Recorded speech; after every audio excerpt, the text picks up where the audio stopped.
Hello, welcome to an additional episode that we didn't really think we'd ever have to release, but it's something that we wanted to do for you, our community. Over the last few months, you will hopefully have known about the OGL conversation and some very emotional conversations that have been happening in the space in general. This is not something we've tried to ignore, but something that we've had a bit of a process on our own side of, and we wanted to make a formal statement here.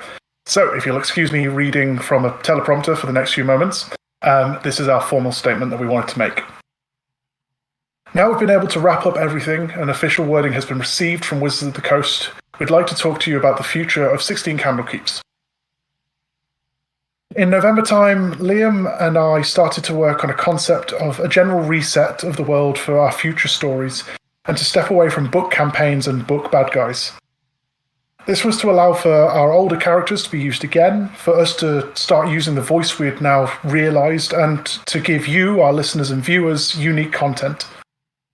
Cut to January as we are midway through recording Spelljammer and announcing our live show in Wolverhampton. The OGL conversation was hard, but one we didn't want to approach in haste or anger. An agreement of waiting for official wording and not to indulge hearsay was formed between us as a cast, and we'd realised that the writing was already on the wall. As to not ruin the hard work done by Liam in preparing Spelljammer and the live shows, we intended to release everything as planned as you've seen over the last few weeks. We'd be working in the background of all of this, starting to prepare to leave Dungeons & Dragons in solidarity with our fellow creators and third-party publishers.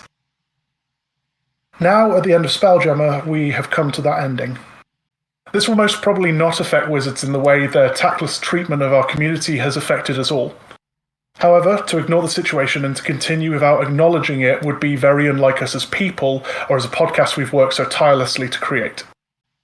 In the coming weeks, you'll be seeing the YouTube and podcast pages going through changes as we adapt our brand to fit the new content that we'll be releasing. As of right now, there are no plans to stop sharing stories with you, our community. We hope you'll join us as we embark into the first story of our new system. Your feedback in this new game will be invaluable, so please do let us know what you enjoy by commenting, liking, and subscribing. The ATs will continue to pass their death saves, but just not here in 16 Candlekeeps.